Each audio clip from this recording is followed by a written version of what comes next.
Double trouble for Casey Anthony as prosecutors deliver a shocking 1-2 punch to the defense team. Prosecutors want to put Casey on trial within the next 2 months, but not for the murder of little Caylee. They want Casey to stand trial for check stealing. The charges, over a dozen of them, stem from accusations made by a former friend who claims Casey spent more than $1,300 using her stolen checks. What did she buy? Among the purchases made with those ill-gotten gains, allegedly, the infamous white sunglasses. Casey also bought beer and lingerie at a local Target. And apparently, her friend wasn't the only alleged victim. Remember this bizarre 911 call made by Cindy Anthony back in July? Okay, what did the person do that you need arrested? My daughter. For what? For stealing an auto and stealing money. Uh-oh. So are prosecutors using the check case to checkmate the defense? Is this just a tactic to throw them off their game as they furiously prepare for the death penalty case, the big case? Does Jose Baez, there by Casey's side at her check fraud arraignment last August, now need to gear up for this case, too? Meantime, do prosecutors have an inkling about a tattoo left on Casey's left shoulder? They have asked for permission to take a picture of that tattoo that Casey reportedly had done just 2 weeks after little Caylee went missing. It says, "Beautiful life." Huh? While your daughter's missing, it's a beautiful life? I don't think so. Last night, Nancy Grace asked the owner of the tattoo parlor about Casey's demeanor back in July. At any time, did she seem upset or distraught that her daughter was gone? And did she ever mention to you that she was looking desperately for her daughter? No, not at all. You know, and like I said, as a regular, she had the baby in here quite a few times. And when I seen her, I asked her where the baby was.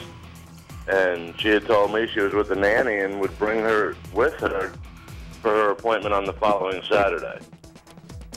Bella Vita. What was she thinking? Does an agonized or frantic mom really stop down for ink that reads "beautiful life" while she's supposedly searching for her missing daughter? It is totally twisted. Straight out to my fabulous expert panel still here. Tanya Acker, attorney. Mike Gaynor, retired NYPD detective and president of East Coast Detectives. And joining us, Terry Lyle, psychologist and crisis expert. We need you, Terry. And David Schwartz, criminal defense attorney and former New York prosecutor.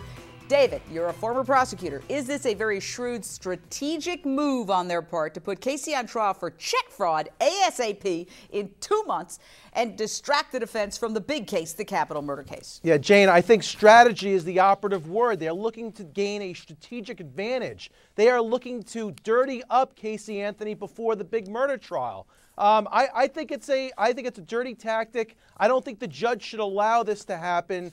The check forgery case is part and parcel with the murder case. It should take place after the murder case. You shouldn't be getting a strategic advantage in a death penalty murder case. But Tanya Acker, they're also saying, hey, they don't want to wait 12 months because that's what the estimates are, that it's going to take a year, a full year, before the capital murder case actually goes to trial.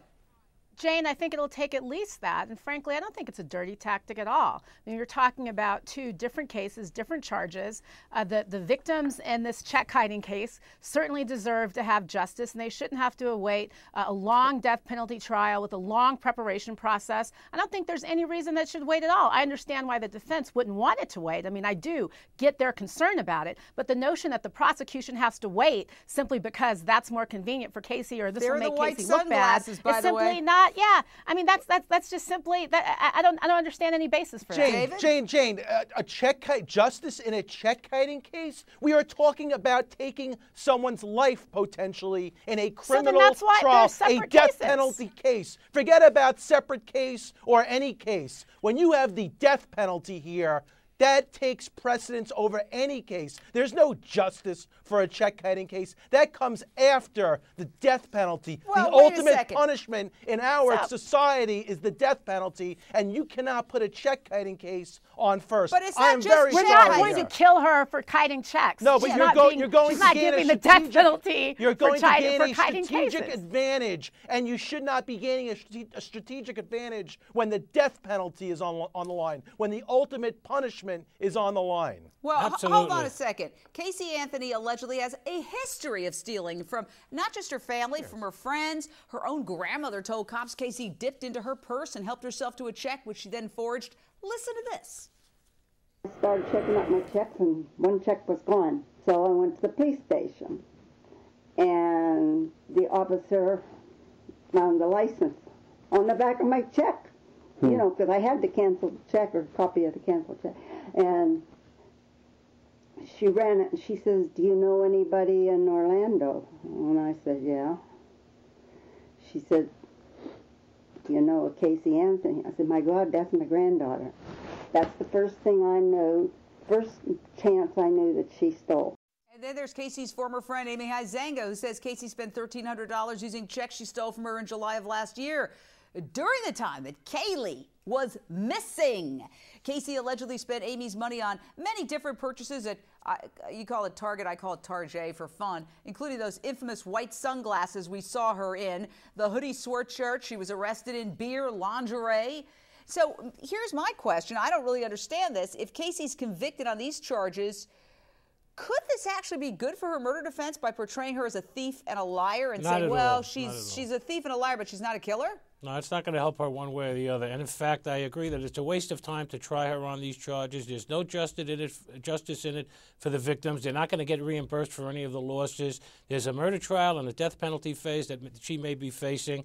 The state is wasting the taxpayers' money by holding her on trial for a fraud case where it's not going to go anywhere. The murder case takes priority. Maybe they should just dismiss it. What? Well, they don't have to dismiss it. They can hold it in abeyance for another year or two if they want to. If for some strange reason or other she beats the murder trial, they can bring her up on the fraud charges later. But to spend the taxpayers' money for a trial, and she has no reason not to go to trial. If you want her to go to trial, it'll be entertaining for her. You'll spend weeks, if not months, and thousands or hundreds of thousands of taxpayers' dollars to hold her on trial for something that she's not going to be able to make restitution for anyway. Well, I think it's all to distract the defense so that they don't have time to prepare the murder case, that they're so busy, because a check-kiting case is not a simple case. It's still a complex financial case. Now, let's go to another big controversy. It's not just the beautiful life tattoo that Caylee got in July of last year, 2 weeks after her daughter went missing, that paints Caylee as an uncaring mother. That's one thing. We got the wild party pictures like these taken just days after Caylee was last seen. They don't do her image very much justice as a panicked parent. Her defense team has tried to explain away that she's suffered from something called ugly coping. A lot of Caylee's friends also told the cops that she wanted to go out and party. She called them over and over again. And then there's the mother of all bad mother moves, the tall tale about Zanny the nanny, who supposedly watched Caylee and then kidnapped her. Terry Lyles, what do you make of a mom who has lost her child and is supposedly telling everybody she's looking for it when she doesn't say that, oh, it's with the nanny, getting a tattoo that says in translation, beautiful life?